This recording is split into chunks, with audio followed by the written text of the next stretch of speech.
نحمدہ و نصلی علی رسول الکریم بسم اللہ الرحمن الرحیم قل اعوذ برب الفلق من شر ما خلق من شر غاسق اذا وقب ومن شر النفاثات فی العقد ومن شر حاسد اذا حسد۔ اس دنیا میں رہتے ہوئے انسان مختلف طرح کی مصیبتوں کی لپیٹ میں ہے۔ انسان زندگی میں مختلف طرح کے مسائل، بیماریوں، مشکلات اور پریشانیوں کا سامنا کرتا رہتا ہے۔ ان پریشانیوں میں سے بہت سی پریشانیاں مادی نوعیت کی ہوتی ہیں، لیکن کئی ایک پریشانیاں مافوق الطبیعیات اثرات کے ساتھ بھی تعلق رکھتی ہیں۔ انسان پر جو منفی اثرات مرتب ہونے کے امکانات رہتے ہیں، ان میں جہاں پر جادو کے اثرات، جنات کے حملے شامل ہیں، وہیں پر انسان نظر بد کی لپیٹ میں بھی رہتا ہے۔ نظر بد کے لگنے کے امکانات ہمیشہ انسان کی زندگی میں باقی رہتے ہیں۔ نظر بد ان اشیاء میں شامل نہیں جن کے بارے میں ہم یہ بات کہہ سکیں کہ اس کا تعلق توہم پرستی کے ساتھ ہے۔ نظر بد کے حوالے سے قرآن و سنت کا موقف بالکل واضح ہے۔ نبی کریم صلی اللہ علیہ وسلم نے نظر بد کو حق قرار دیا ہے، اور نظر بد کے اثرات کے حوالے سے آپ کی تعلیمات اور آپ کے ارشادات عالیہ بالکل واضح ہیں۔ سیدہ ام سلمہ اس بات کو روایت فرماتی ہیں کہ نبی کریم صلی اللہ علیہ وسلم نے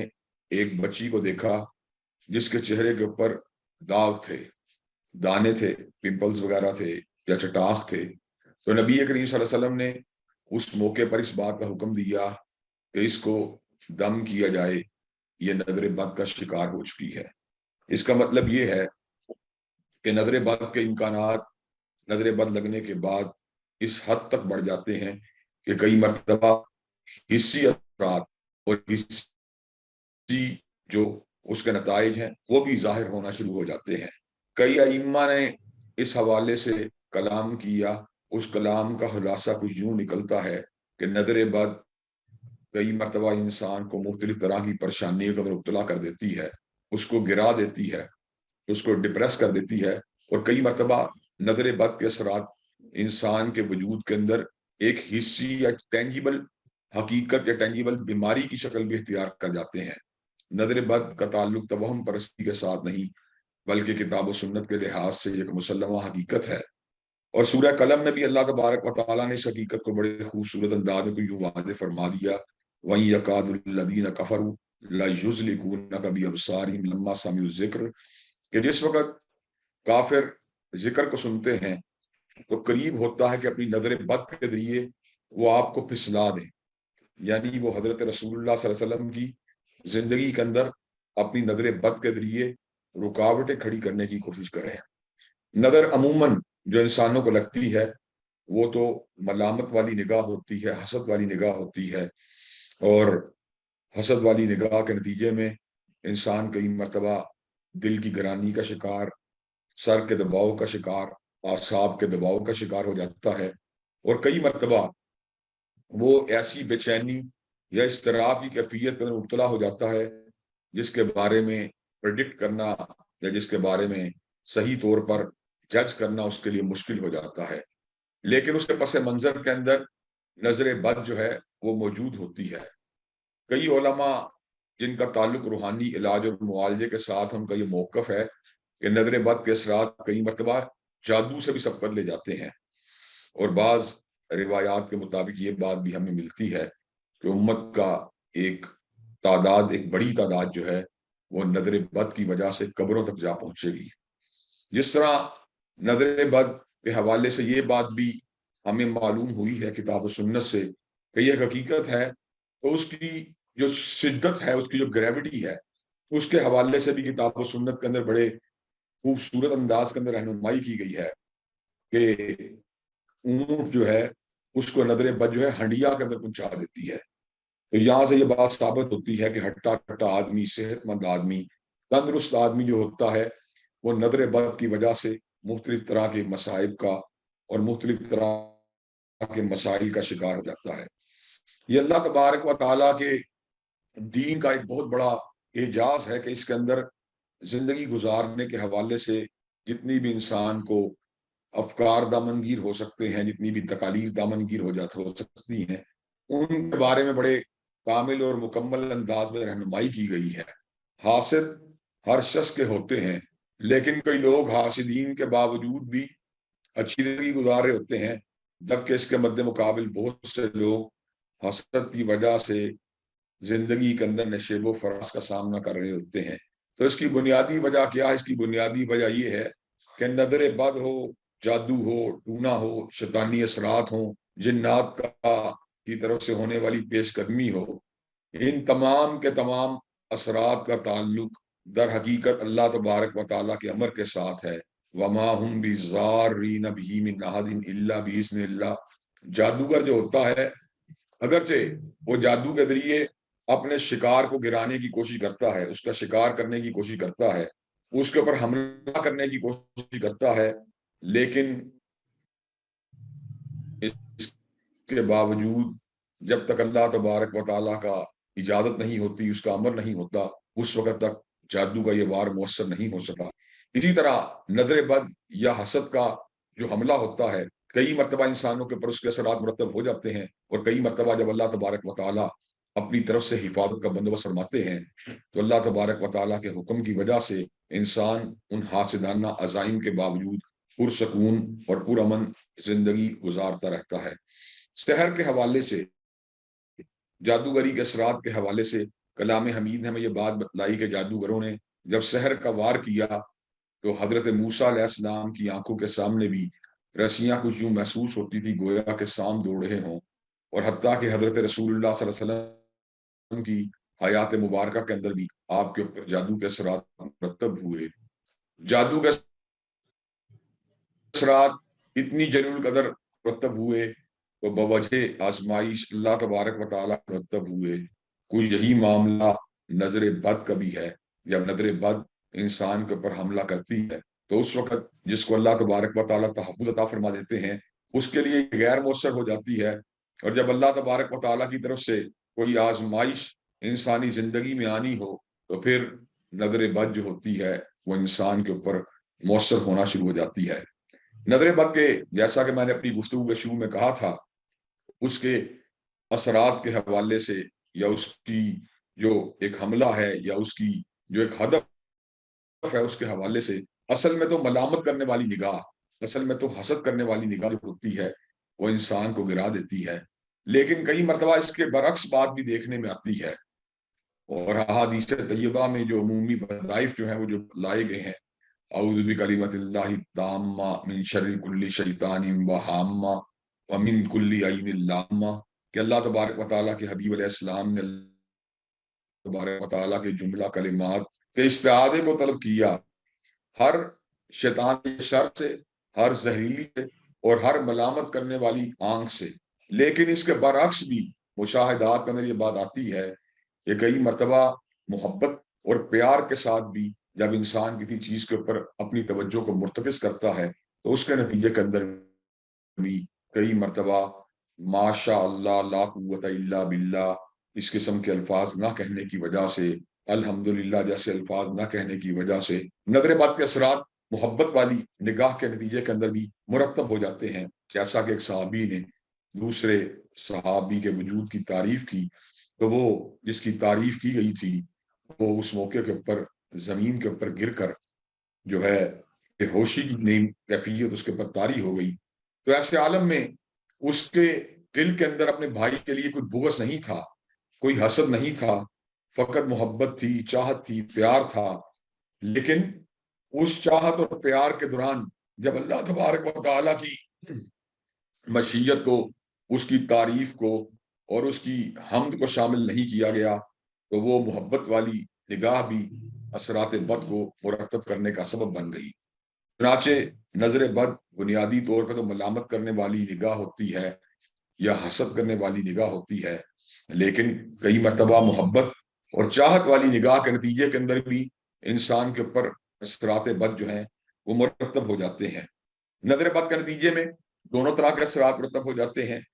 کئی مرتبہ نظر بد جو ہوتی ہے وہ مادی نقصانات یا مادی بیماری کی حیثیت سے انسان کے اوپر جو ہے مسلط ہو جاتی ہے، اور کئی مرتبہ روحانی بے قراری، تشنگی اور اسی قسم کی مایوسی یا انسان کا گر جانا یا انسان کا اپنے دل میں گراوٹ کو محسوس کرنا، پسماندگی کو محسوس کرنا، یہ کیفیات جو ہے اس کے اوپر طاری ہو جاتی ہیں۔ ان کیفیات سے نبردآزما ہونے کے لیے جب تک انسان کا کتاب و سنت کے اندر مذکور حقائق کے اوپر یقین نہ ہو، لامحالہ بات یہ ہے وہ اطباء، ڈاکٹرز، حکما کے مشاورت کے مطابق ان چیزوں کا مقابلہ کرنے کی کوشش کرے گا۔ بالعموم جو ہمارے ڈاکٹر ہیں یا حکما ہیں وہ عام طور پر اس قسم کی کیفیات کا مقابلہ کرنے کے لیے انسان کو مسکن ادویات دیتے ہیں، جن کی وجہ سے انسان کا دماغ وقتی طور پر سکون میں آ جاتا ہے، انسان نیند کی وادی میں اتر جاتا ہے، اور انسان جو ہوتا ہے اس کا تعلق مادی حقائق کے ساتھ، بیرونی دنیا کے ساتھ کٹ جاتا ہے، وقتی طور پہ ریلیف مل جاتا ہے۔ لیکن یہ نظر بد کا حقیقی علاج نہیں ہے۔ نظر بد کا حقیقی علاج وہی ہے جو کتاب و سنت میں مذکور ہے۔ جس طرح نبی کریم صلی اللہ علیہ وسلم کی احادیث مبارکہ سے یہ بات معلوم ہوتی ہے کہ انسانوں کو جو دم کرنا چاہیے وہ بنیادی طور کے پر نظر بد کے حوالے سے کرنا چاہیے، یا انسان کو اگر کوئی گانے پھوڑے پھنسی یا اس قسم کے معاملات ہوں، اس صورت کے اندر انسان کو جو ہے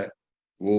دم کرنا چاہیے، یا کسی انسان روحانی عارضے، جسمانی عارضے کا شکار ہو جائے تو ایسی صورت کے اندر بھی انسان کو دم کرنا چاہیے۔ نبی کریم صلی اللہ علیہ وسلم جو تھے وہ دم کیا کرتے تھے۔ آپ کے اصحاب جو تھے آپ ان کو دم والی آیات بتلایا کرتے تھے۔ کتاب و سنت کا مطالعہ کرنے کے بعد یہ بات سمجھ میں آتی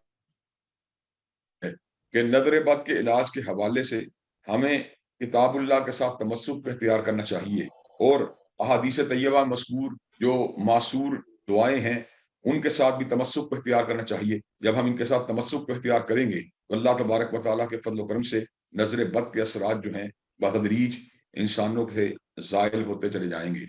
کئی مرتبہ انیشیلی انسان کتاب اللہ کی تلاوت کرتا ہے، ان معصور دعاؤں کا التزام کرتا ہے، لیکن اس کے باوجود انسان کے اندر بہتری والی کیفیت پیدا نہیں ہوتی، تو انسان مایوس ہو کر ان چیزوں کا التزام کرنا چھوڑ دیتا ہے۔ حالانکہ حقیقت یہ ہے کہ کلام اللہ کی آیات ہوں یا حدیث طیبہ میں مذکور جو معصور دعائیں ہوں، ان کے نتائج اگر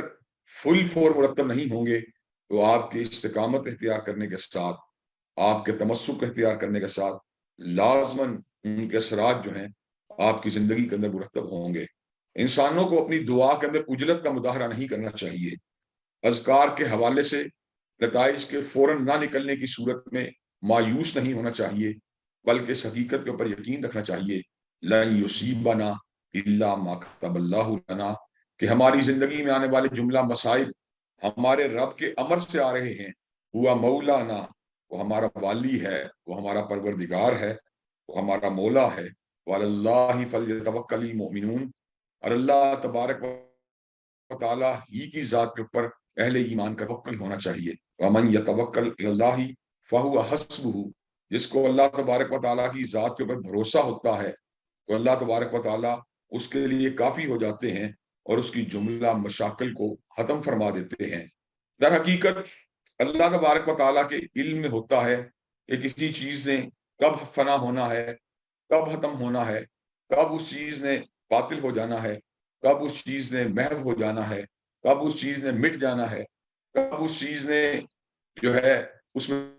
تبدیلی اور تغیر رونما ہو جانا ہے۔ انسانوں کا کام در حقیقت نے خالق اور مالک کی بندگی کرتے ہوئے اس کو راضی کرنے کے لیے اپنی جستجو کو کرنا ہے۔ اللہ تبارک و تعالیٰ نے کلام حمید میں اس بات کو واضح فرما دیا، اگر تم اللہ تبارک و تعالیٰ کی مدد کرو گے تو وہ تمہاری مدد کرے گا۔ معاذ اللہ اگر ظاہری بات کی جائے تو اللہ تبارک و تعالیٰ کو ہماری مدد کی ضرورت نہیں، لیکن اس کے اندر جس حقیقت کا اظہار کیا گیا ہے وہ یہ ہے، اگر ہم اللہ تبارک و تعالیٰ کی بندگی کریں گے، اللہ تبارک و تعالیٰ کی پوجا کریں گے تو اللہ تبارک و تعالیٰ لازماً ہماری مدد کرے گا اور ہمارے قدموں کا ثبوت کو پیدا کرے گا، ہمارے قدموں کو مضبوط کرے گا۔ اللہ تبارک و تعالیٰ نے کلام حمید میں کئی ایسے حقائق بیان کیے ہیں جن کی طرف التفات کرنے کے بعد اور جن کی طرف متوجہ ہو جانے کے بعد اس بات کو سمجھنا کچھ مشکل نہیں رہتا کہ اللہ ولی الذین آمنوا یخرجہم من الظلمات الی النور، اللہ اہل ایمان کا دوست ہے، ان کا مددگار ہے، ان کو اندھیروں سے نکال کر روشنیوں کے راستے پر چلا دیتا ہے۔ اسی طرح اللہ تبارک و تعالیٰ نے کثرت سے ذکر کرنے والوں کے بارے میں یہ بات ارشاد فرمائی، یا ایھا الذین آمنوا اذکروا اللہ ذکرا کثیرا وسبحوہ بکرۃ واصیلا، اے ایمان والو اللہ کا کثرت سے ذکر کیا کرو اور صبح و شام اس کی تسبیح کو بیان کیا کرو۔ هو الذی یصلی علیکم وملائکتہ لیخرجکم من الظلمات الی النور وکان بالمؤمنین رحیما، وہ اور اس کے فرشتے تمہارے اوپر درود بھیجتے ہیں تاکہ تمہیں اندھیروں سے نکال کر روشنیوں کے راستے پر چلا دیا جائے، اور وہ اہل ایمان کے اوپر نہایت مہربانی کرنے والا ہے۔ اسی طرح کلام حمید کے بارے میں یہ بات بڑی وضاحت سے ارشاد ہوئی، وَنُنَزِّلُ مِنَ الْقُرْآنِ مَا هُوَ شِفَاءٌ وَرَحْمَةٌ لِّلْمُؤْمِنِينَ، کہ قرآن مجید کو اللہ تبارک و تعالیٰ نے اتارا، اس میں مومنوں کے لیے شفا بھی ہے اور رحمت بھی ہے۔ اگرچہ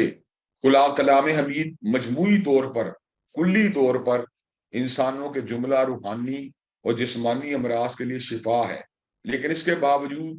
کلام حمید کے بعض حصے ایسے ہیں اور احادیث طیبہ مذکور بعض دعائیں ایسی ہیں جن کا خصوصیت سے التزام کرنے کی وجہ سے اللہ تبارک و تعالیٰ انسانوں کی نظر بد کو دور فرما دیتے ہیں۔ وہ اذکار جو کلام حمید میں اس حوالے سے خصوصی اہمیت کے حامل ہیں، ان میں سورہ فاتحہ ہے، آیت الکرسی ہے، تینوں کل ہیں۔ جب آپ کثرت سے ان کا التزام کرتے ہیں، بکثرت ان کو پڑھتے رہتے ہیں، تو اللہ تبارک و تعالیٰ آپ کی نظر بد کو دور فرما دیتے ہیں۔ خصوصیت سے آیت الکرسی جب آپ پڑھتے ہیں تو اس میں اللہ تبارک و تعالیٰ کی ان صفات کا ذکر ہے جن میں حی و قیوم ہے، اس کے نیند نہ آنے کا ذکر ہے، اس کے اونگ نہ آنے کا ذکر ہے، اس کی علم کی وسعت کا ذکر ہے، اس کی کرسی کی وسعت کا ذکر ہے، زمین و آسمان کے اوپر اس کے تصرف کا اور ان کی حفاظت کا ذکر ہے۔ تو یہ تمام کی تمام باتوں کے اوپر غور و خوض کرنے کے بعد انسان اس نتیجے پر پہنچتا ہے کہ اللہ تبارک و تعالیٰ کی توحید کے بیان کی وجہ سے اللہ تبارک و تعالیٰ انسانوں کی روحانی عارضوں کو دور فرما دیتے ہیں، وہ سحر کی شکل میں ہو، جادو کی شکل میں ہو، ٹونے کی شکل میں ہو، یا نظر بد کی شکل میں ہو۔ اسی طرح استعاذہ کے اعتبار سے جب ہم سورہ فلق پہ غور کرتے ہیں تو اس میں جملہ جو انسان کے اوپر منفی اثرات مرتب ہو سکتے ہیں ان سے پناہ کو مانگا گیا، من شر ما خلق، اللہ نے جس چیز کو بھی پیدا کیا، ومن شر غاسق اذا وقب، اور رات کا اندھیرا جب کہ وہ چھا جائے، ومن شر النفاثات فی العقد، اور جس وقت گرہوں کے اوپر پڑھ کے پھونکنے والیاں گرہوں کے اوپر پڑھ ہی ہوتی ہیں، گرہوں کو لگایا جا رہا ہوتا ہے، انسان کو باندھنے کی کوشش کی جا رہی ہوتی ہے، ومن شر حاسد اذا حسد، ومن شر حاسد اذا حسد، اور جب حسد کرنے والا اپنے حسد کو کرنا شروع کر دیتا ہے تو اس وقت اللہ تبارک و تعالیٰ سے جب استعاذہ کو طلب کیا جاتا ہے تو اللہ تبارک و تعالیٰ انسانوں کی مدد فرماتے ہیں۔ اسی طرح جب نظر بد کے اثرات کی وجہ سے اور جادو ٹونے یا حسد کے اثرات کی وجہ سے انسان کی طبیعت وساوس کی لپیٹ میں آ جاتی ہے، اوہام کی لپیٹ میں آ جاتی ہے، منفی تخیلات، منفی ارادوں، منفی عزائم کی لپیٹ میں آ جاتی ہے، تو اس وقت قل اعوذ برب الناس مالک الناس الہ الناس پڑھنے کے بعد من شر الوسواس الخناس، من شر الوسواس الخناس، اس موقع پر ان زبردست قسم کے وساوس سے پناہ مانگی جاتی ہے جو انسانوں کے سینوں میں القاء کیے جاتے ہیں۔ القاء کرنے والے جنات میں سے بھی ہوتے ہیں اور انسانوں میں سے بھی ہوتے ہیں۔ اسی طرح جب ہم احادیث طیبہ کا مطالعہ کرتے ہیں تو احادیث طیبہ کے اندر بھی بڑے خوبصورت اوراد اور وظائف ہمیں ملتے ہیں جن میں سر فہرست اعوذ بکلمۃ اللہ التامۃ من شر ما خلق ہے۔ اسی طرح اعوذ بکلمۃ اللہ التامۃ من شر کل شیطان وہامہ ومن کل عین لامہ، اسی طرح بسم اللہ الذی لا یضر مع اسمہ شیء فی الارض ولا فی السماء۔ اسی طرح دیگر بہت سے اوراد جو ہیں وہ موجود ہیں جن کا التزام کرنے کی وجہ سے اللہ تبارک و تعالیٰ نظر بد کو دور فرما دیتے ہیں۔ اس حوالے سے 5 نمازوں کی پابندی کرنا، ان کا التزام کرنا، پابند رہنا، نمازوں کے بعد اذکار کا التزام کرنا اور صبح و شام کے اذکار کے اوپر مداومت کو اختیار کرنا، یہ وہ فنڈامنٹل سٹیپس ہیں جن کا برابر پیرا ہونے کی وجہ سے انسان نظر بد کا مقابلہ کرنے کی پوزیشن میں آ جاتا ہے۔ تو نظر بد کے حوالے سے ہم ان تمام کی تمام باتوں کو اپنے دل میں جگہ دینے کی ضرورت ہے۔ اگر اس قسم کی کیفیت سے آپ دوچار ہوں تو آپ کو کثرت سے ان تمام کے تمام اوراد اور وظائف کا ورد کرنا چاہیے۔ اللہ تبارک و تعالی جہاں جہاں ہمارے دوست، ساتھی، بھائی، بہنیں بیمار ہیں، نظر بد کی لپیٹ میں ہیں، جادو ٹونے یا حسد کی لپیٹ میں ہیں، اللہ تبارک و تعالی ان کی مصائب، ان کی مشکلات کو دور فرمائے، اور ہم سب کو کتاب و سنت سے تمسک اختیار کرنے کی توفیق دے۔ وآخر دعوانا ان الحمد للہ رب العالمین۔